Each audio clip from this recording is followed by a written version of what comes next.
बूढ़े पहाड़ों की गोद में बसा था सोनापुर। गांव छोटा था, पर हर घर में बड़ी बड़ी तकलीफें थीं।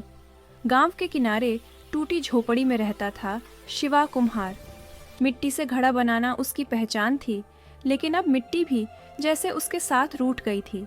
सुबह की धूप जैसे ही झोपड़ी की फटी दीवारों से भीतर घुसती, शिवा अपनी पत्नी गोमती और 8 साल की बेटी गुड़िया को देखकर सोचता, क्या मैं कभी इनके लिए कुछ बेहतर कर पाऊंगा? शिवा, कितने दिन से कुछ सही नहीं बिका। राशन वाला भी उधार नहीं दे रहा। गुड़िया को भूख लगी है। शिवा ने चुपचाप मिट्टी का चाक घुमाना शुरू किया। मिट्टी सूखी थी, हथेलियां फटी हुईं, पर उसके भीतर की उम्मीद अब भी जिंदा थी, बस जरा कमजोर। बाबा, क्या इस बार मेले में हम भी मिठाई खा पाएंगे? उसने अपनी बेटी को देखा, मुस्कुराने की कोशिश की। गुड़िया, बस इस बार मेरे घड़े बिक जाएं, फिर हम मिठाई भी खाएंगे, झूला भी झूलेंगे। लेकिन किस्मत को कुछ और मंजूर था। मेले के दिन बारिश आ गई, सारे घड़े टूट गए। शिवा का महीनों का परिश्रम एक पल में मिट्टी हो गया। वह बैठा था भीगे घड़ों के बीच और मन ही मन भगवान से पूछ रहा था, क्या मैंने किसी का बुरा किया था? तो फिर मेरी हर मेहनत अधूरी क्यों रह जाती है? उसी रात गांव में खबर फैली, राज्य की राजकुमारी तारा को अजीब बीमारी हो गई है, जिसका इलाज किसी भी वैद्य के पास नहीं। राजा ने ऐलान किया, जो भी राजकुमारी को ठीक करेगा उसे असीम धन और सम्मान मिलेगा।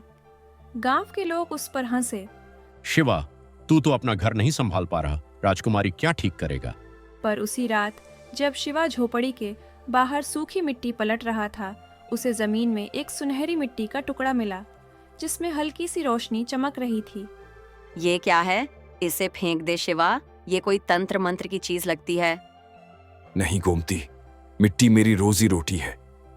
अगर मिट्टी खुद चमक रही है तो शायद इस बार किस्मत सच में मेरे साथ है। अगले दिन उसने उसी मिट्टी से एक दीपक बनाया।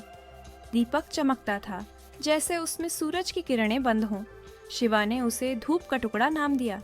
उसी समय राजा के सिपाही गांव आए। राजकुमारी के इलाज के लिए कोई भी दुर्लभ वस्तु हो तो दरबार लाओ। लोगों ने शिवा को धकेल कर आगे कर दिया। इस पागल ने मिट्टी से सोने का दीपक बनाया है। शिवा डरते डरते दरबार पहुंचा। राजा ने दीपक को देखा। क्या तुम जानते हो गरीब कुम्हार, तुम्हारे इस दीपक में कोई शक्ति है? महाराज, मैं नहीं जानता शक्ति है या नहीं, बस यह मिट्टी मेरे आंसुओं से गीली हुई थी। राजा ने दीपक राजकुमारी के कमरे में रखवाया। जैसे ही दीपक जला, कमरा सोने से रोशनी से भर गया और राजकुमारी की बंद आंखें खुल गईं। राजमहल में खुशी की लहर दौड़ गई। राजा ने कहा, कुम्हार, मांगो जो चाहो। शिवा ने सिर झुका लिया। महाराज, मुझे सिर्फ इतना चाहिए कि कोई गरीब भूखा ना सोए। मेरे गांव के लोगों को मिट्टी की कीमत समझना सिखाइए। राजा उसकी सादगी देखकर भावुक हो गया। आज से सोनापुर के हर गरीब के लिए तेरी झोपड़ी अन्नशाला होगी और तू राज्य का प्रधान कुम्हार। लेकिन कहानी यहीं खत्म नहीं होती। कुछ दिनों बाद जब शिवा अपने पुराने चाक पर मिट्टी गूंद रहा था, गोमती बोली, तुम्हारी किस्मत सच में बदल गई। किस्मत मिट्टी जैसी होती है गोमती, जिसे जितनी बार गूंथो उतनी बार नई शक्ल मिलती है। फर्क बस इतना है कि अब मैं मिट्टी से नहीं, अपनी उम्मीद से घड़े बनाता हूँ।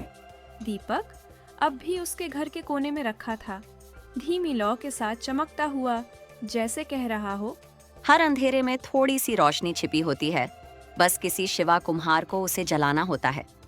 मेहनत कभी व्यर्थ नहीं जाती, बस सही वक्त आने पर वही मेहनत धूप का आखिरी टुकड़ा बन जाती है, जो सबसे गहरी रात को भी उजाला दे जाती है।